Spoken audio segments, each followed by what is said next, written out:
اعوذ باللہ من الشیطان الرجیم بسم اللہ الرحمن الرحیم۔ ہم کوئی بھی کتاب پڑھتے ہیں تو وہ کسی نہ کسی موضوع کے اوپر لکھی گئی ہوتی ہے، اس کا ایک خاص موضوع ہوتا ہے۔ جب ہم قرآن کا مطالعہ کرتے ہیں تو ہم یہ دیکھتے ہیں کہ اس کے اندر سابقہ اقوام کے تذکرے بھی موجود ہیں، جنت دوزخ کا بھی تذکرہ ہے، اور دنیا کے اندر رہتے ہوئے انسان جس طرح اس نے زندگی گزارنی ہے اللہ تعالیٰ نے اس کی بھی رہنمائی فرمائی ہے۔ تو علماء یہ لکھتے ہیں کہ اس قرآن کا موضوع بنیادی طور پہ انسان ہے کہ جس کو اللہ تعالیٰ نے پیدا کیا، اس کے لیے یہ گائیڈنگ بک کے طور پہ اللہ تعالیٰ نے یہ نازل کر دی کہ تم نے کس طرح دنیا کے اندر رہنا ہے اور اپنی زندگی کو گزارنا ہے، اور جو اللہ نے طریقے بتائے ہیں، اللہ کے نبی نے جو طریقے بتائے ہیں، اس طرح اپنی زندگی کو گزارو گے تو کامیابی اور کامرانی تمہارا مقدر ہوگی۔ تو سورہ بقرہ کے اندر اللہ تعالیٰ نے بالکل ابتدا کے اندر 3 انسانی گروہوں کا تذکرہ کیا ہے۔ آج ہم انشاءاللہ پہلے گروہ کا تذکرہ کریں گے، ان کی کیا خصوصیات ہیں وہ ہم اپنے اندر پیدا کریں۔ تو اللہ تعالیٰ نے سب سے پہلے اس سورت کا آغاز ان الفاظ سے کیا کہ الف لام میم ذالک الکتاب لا ریب فیہ۔ الف لام میم حروف مقطعات ہیں کہ اس کے معنی اللہ تعالیٰ نے اپنے پاس پوشیدہ رکھے ہیں۔ اللہ تعالیٰ نے کہا کہ ان کے معنیوں کے اندر تم نہ پڑھو، اور تمہیں نہ پتہ ہونا تمہاری کامیابی اور ناکامی اس پر منحصر نہیں ہے۔ اللہ تعالیٰ نے اس کو اپنے پاس پوشیدہ رکھا ہے۔ ہاں، الف لام میم 3 الفاظ ہیں اور ہر لفظ کی ادائیگی پر تمہیں 10 نیکیاں ضرور ملیں گی۔ تو ہمیں اس کے الفاظ کے اندر نہیں پڑھنا چاہیے جس کو اللہ تعالیٰ نے اپنے پاس پوشیدہ رکھا ہے۔ اگلی بات بہت اہم اللہ تعالیٰ نے یہ کی ہے کہ ذالک الکتاب لا ریب فیہ، کہ یہ وہ کتاب ہے کہ جس کے اندر کوئی ذرا برابر بھی شک اور شبہ نہیں ہے، اور جو کوئی اس کے اندر شک اور شبہ کرتا ہے تو وہ اس کتاب سے جو ہے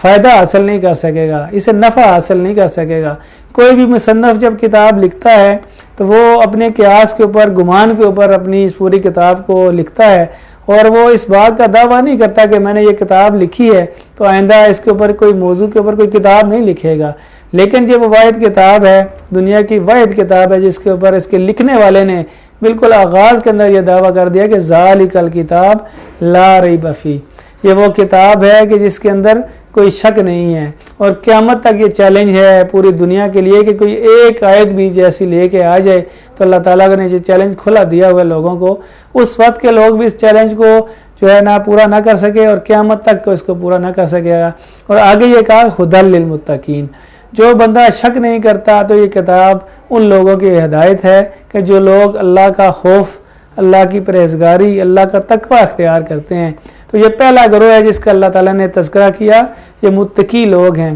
ان متقی لوگوں کی صفات کے ہیں، آگے اللہ تعالیٰ نے اس کا تذکرہ یہ کیا ہے الذین یؤمنون بالغیب۔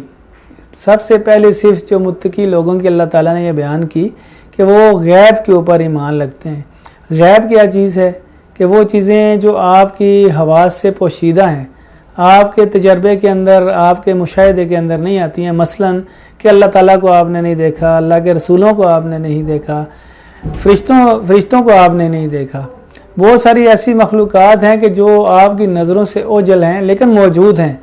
ان ساری غیب کی چیزوں کے اوپر ایمان رکھنے والے وہی لوگ اس کتاب سے فائدہ اٹھا سکتے ہیں۔ اس کے بعد اللہ تعالیٰ نے کہا کہ ان کی اگلی صفت ہے وہ یقیمون الصلاۃ، کہ وہ نماز قائم کرتے ہیں۔ ایمان کا دعویٰ کرنے کے فوراً بعد، چند ہی لمحات کے بعد جب مؤذن اذان دیتا ہے تو اذان کی صورت میں اس کا پہلا ٹس شروع ہو جاتا ہے کہ وہ اس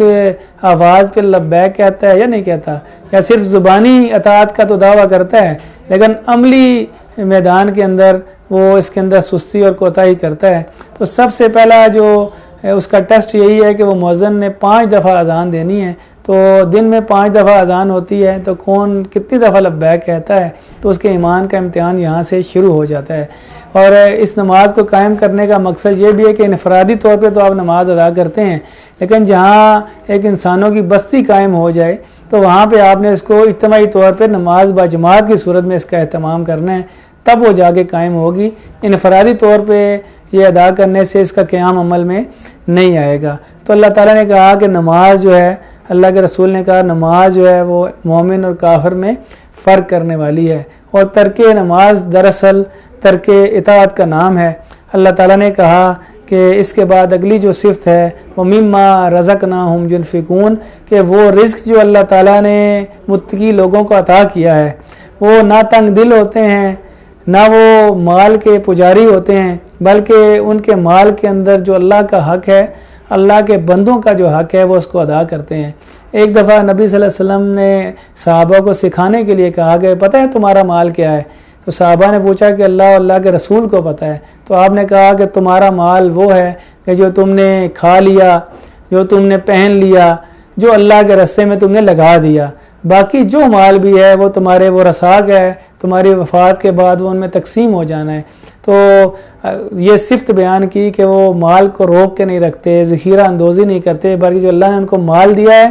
اللہ کے راستے میں لگاتے ہیں، اللہ کے بندوں کے حقوق ادا کرنے کے اوپر لگاتے ہیں۔